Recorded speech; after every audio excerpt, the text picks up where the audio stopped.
We often think about how things used to be, right? And today we're taking a really close look at, well, one specific question. Mm. Could the UK ever actually go back to the way things were before, say, 2009? Especially when we talk about immigration, public services, that sort of thing. Yeah, that general feel of society. Exactly. So, to try and get to the bottom of this, we've pulled together, well, a load of information. Official numbers from the government, Home Office, Right, ONS. and expert reports too. Hmm. Places like the Migration Observatory, the MSC Migration Advisory Committee, plus parliamentary research. So the aim is pretty simple, really. What does the actual evidence tell us about whether turning back a clock on these big issues is, well, even possible? Exactly. We're basically comparing a snapshot from, 15 years ago with where we are now. And it's not just about the raw numbers, is it? No, definitely not.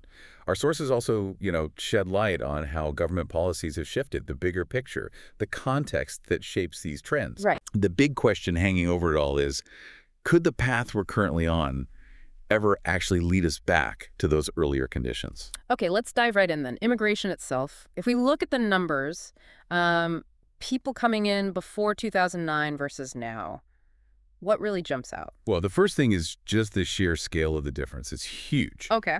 So around 2008, 2009, net migration, that's the difference between people coming in and leaving, was in the ballpark of 163,000 to just under 200,000 a year. Okay, so below 200K. Yeah, roughly. Some 2000 figures might push it slightly higher, but that order of magnitude. Now, fast forward to mid-2024, and the estimate is somewhere between 600,000 and 700,000 annually. Wow. That's a massive increase. It's a really significant jump. And it's worth remembering, the government's long-held aim to get net migration down to the tens of thousands. That target set after 2009. Exactly. That's consistently, well, not been met. So right off that, just the overall numbers, totally different world. And it's not just more people, is it? It feels like the ways they're arriving, maybe the reasons too, are quite different now. Absolutely. It's not just one single category. We've seen increases in both um, legal immigration through the official channels Mm. and also what's called unauthorized or illegal immigration. Right. Our sources estimate that the number of unauthorized migrants currently living in the UK is somewhere between, say, 500,000 and 700,000 people. 500,000 to 700,000, that's a lot. It is. To give you a sense of scale, that's like the population of a major city, and it's considerably higher than in many other European countries. And that includes people who entered illegally and those who overstayed visas. Yes, both groups. And then on the legal side, since Brexit ended free movement with the EU, Which was a big source of migration pre-2009. a very big source, yes. We've seen a rise in non-EU migration instead, driven by new visa routes for, say, healthcare workers, students, other skilled categories. So the whole makeup of who is coming has shifted quite dramatically, too. Okay, and when we talk about unauthorized entry, that data around small boats is, well, it's really striking, isn't it? It paints a picture of something that just wasn't really happening before. That's absolutely right. I mean, before 2018, the number of people crossing the channel in small boats was tiny, minimal, maybe a few hundred individuals a year. A few hundred compared to now. Exactly. By 2022, that number had surged to nearly 46,000. 46,000. It's incredible. And the overall trend for irregular crossings, not just boats, but overall, has seen this massive increase. Between 2020 and 2024, something like 175,000 unauthorized arrivals were recorded. 175,000 in about 4 years. Yeah. And the vast majority of those, around 78%, came via small boats. It's just a completely different picture compared to pre-2009 when that route just wasn't a significant factor at all. And it's not just about getting in, is it? There's also the question of what happens when people are refused asylum. The numbers on those who haven't left, they're quite something. They are revealing, yes. So looking at the period from 2010 to 2023, roughly 166,000 people had their asylum claims turned down, refused. Okay. Of that number, the records show only about 82,000 have actually left the UK, Which leaves. which suggests around 85,000 individuals potentially remaining in the country without legal status from that cohort alone. And what's notable is the data suggests this number, the gap, has been kind of increasing in recent years. So the challenge of actually enforcing returns seems much bigger now. Definitely more pronounced now than before 2009. Back then, as we said, the overall levels of irregular migration were just much lower to begin with. This difficulty in managing departures is a really key difference. Okay, so Given these really clear, quite dramatic changes in the immigration trends, it obviously raises the question, what have governments actually done since 2009 to try and manage all this? What policy shifts have we seen? Well, there's been a pretty consistent focus, at least stated focus, on tightening immigration and asylum controls. Right, trying to bring numbers down. Yes. That started quite soon after 2010, with the stated aim of cutting net migration. Then, of course, the huge shift was Brexit, ending EU free movement. Okay. We also saw new systems, like the points-based work visa system introduced. Which grades people on skills, salary, that kind of thing. Exactly, moving away from the automatic right for EU citizens. Yep.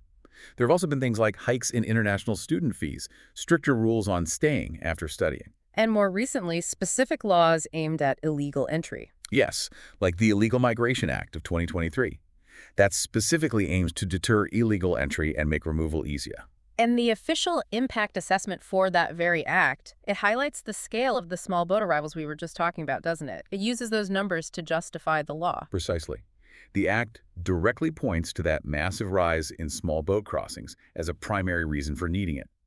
The stated goals are preventing those arrivals and removing people who enter without permission. But does expert analysis suggest it will actually stop the crossings? Well, the analysis tends to suggest that while it might have some effect, it's unlikely to completely stop them on its own. It shows how complex the issue really is. Right. So what about the legal routes? Have the tighter rules there, higher salaries for work visas, maybe changes for students or families? Have they managed to bring overall numbers back towards those pre-2009 levels? Well, some pathways have been tightened, definitely. Higher salary thresholds for skilled workers, some limits on family members, especially for students. Yeah. But experts, particularly the Migration Advisory Committee, they've pointed out that these changes alone probably wouldn't get us back to those pre-2009 net migration figures. I want to. Because even back then, skilled work visas were actually a relatively small slice of the total immigration pie. To get numbers down to that roughly 200,000 level again, You'd need much bigger cuts. you'd likely need really substantial reductions in people coming to study or joining family members already here. Those routes would need significant tightening too. And as we already mentioned, the track record on hitting those big net migration reduction targets isn't great, is it? No, it's proven very difficult historically. Setting the target is one thing, actually achieving it is another entirely. It feels like even with quite major policy changes, like Brexit ending free movement and this clear intent to cut numbers, the results haven't quite matched the goals. That seems fair to say. No. Brexit did reduce net migration from the EU, clearly. But But, as we discussed, that drop was more than canceled out by an increase in immigration from non-EU countries using these other routes. right, so the overall number stayed high or even grew. Exactly. And then you add in those challenges around enforcement and returns we talked about. The fact that maybe half of refused asylum seekers aren't recorded leaving. Right. Plus the uncertainty around how many people might be overstaying visas. It all points to the difficulties in actually controlling the flows tightly. So despite all the policy efforts, the overall levels are still way higher than 2009. Significantly higher, yes. Which suggests the underlying pressures pushing migration, economic demand, global factors are still really powerful. Okay, let's talk about accommodation. This big increase in asylum applications, combined with maybe difficulties in processing claims quickly, that must have had a real knock-on effect on how people are housed, right? Oh, absolutely. My memory is that the system before 2009 was quite different. It was, yes. Before around 2019, the standard process was, well, newly arrived asylum seekers would go into initial reception centers for a fairly short time. Okay. And after that initial phase, they'd typically be moved into longer-term rented housing, sort of dispersed across different parts of the country. The government had contracts with specific providers to manage this. But that system seems to have buckled under the pressure recently, leading to all this use of hotels we hear about. That wasn't really happening on this scale before, was it? No, not at all on this scale. It's a very accurate observation. Since about 2020, the sheer number of asylum claims, plus a shortage of available long-term housing options, just put immense strain on that traditional dispersal system. So hotels became the default. It led to a really significant shift towards using what they call contingency accommodation. And yes, hotels are the main touch. Just look at the numbers. Yeah. Start of 2020, only about 5% of asylum seekers getting support were in hotels or similar temporary places. 5%. Okay. By the end of 2024, that figure had jumped dramatically to over 37%. over a third. Wow. In fact, if you look at the total increase in supported asylum seekers between 2014 and 2024, the numbers went from about 28,000 up to nearly 120,000. Almost two-thirds of that increase ended up being housed in hotels. Two-thirds of the extra people went into hotels. That really shows the system couldn't cope in the old way. Exactly. It marks a fundamental change in how asylum seekers are accommodated in the UK. And the figures for London you mentioned earlier, they really drive home how concentrated this has become in some areas. They really do. London's seen a disproportionate impact. As of late 2024, an incredible 65%, nearly two-thirds of all asylum support cases in London were in hotels. 65% in London. Yeah, the highest percentage anywhere in the UK. Hmm. Now, the national peak is a bit lower, and it has come down slightly as they've tried to move people out. But still, immense pressure on London's services and housing market from that. Unquestionably. The pre-2009 situation, where using hotels like this was minimal, almost unheard of on this scale, it's just a completely different world now. This reliance on hotels is a key sign of how much things have shifted. Okay, so we've got higher immigration, different patterns, challenges with accommodation. What about the impact on essential public services? Health, housing, maybe public safety? This is a huge concern for many people, isn't it? It's a really central question, and the impact is, well, it's complex. It's not straightforward. How so? Well, on the one hand, the general economic consensus, looking at the big picture, is that migrants usually contribute more in taxes over their lifetime than they consume in public services. Right, the net fiscal impact. Yeah, typically estimated at under 1% of GDP, Yeah. positive or negative depending on the group and the year. And there are potential boosts to overall economic output too, filling labor shortages and so on. But, But that overall economic picture doesn't always capture the experience on the ground for specific services in specific areas. Yeah. The pressure points can be quite localized. okay, let's break it down then. Healthcare first. We hear a lot about the NHS relying heavily on staff born outside the UK. That's absolutely true. The numbers are stark. As of September 2021, in NHS England, roughly 30% of doctors and 21% of nurses were non-UK or non-Irish nationals. A third of doctors, a fifth of nurses. Yeah. And the Migration Advisory Committee, the MAC, has been very clear. Without those international recruits, the staffing shortages we already have in the NHS would be considerably worse, much worse. So they're essential, but is there still a strain? Yes, a challenge can arise with funding. If the formulas used to give money to local NHS services haven't kept up with how populations have changed, especially in areas with high immigration. Like GP funding based on old patient lists. Exactly. If funding for GP practices, for example, is based on registration numbers that lag behind rapid population growth, including new migrants joining the list, then local surgeries and hospitals can definitely feel a significant strain. Okay, that makes sense. What about housing, another area where people feel the pressure, especially in some parts of the country? Yeah, housing is definitely a pressure point. Generally speaking, migrants tend to have lower home ownership rates than the UK-born population. They're more likely to rent, often in the private sector. Mm-hmm. We also see a higher proportion of households headed by a non-UK national among those who are assessed as homeless or at risk of homelessness, about 22% in 2023-24 data. So they're overrepresented in homelessness statistics. They are. Now, it's important to clarify, access to social housing isn't formally based on immigration status. There are eligibility rules based on need. Yeah. But the reality is that increased migration, adding to the overall population, has happened alongside a wider, well-documented housing shortage across the UK, especially for affordable housing in cities. So it adds to the demand. It inevitably increases demand, which contributes to rising rents, rising house prices, and just more competition for the housing that is available. Okay. And finally, public safety or crime rates.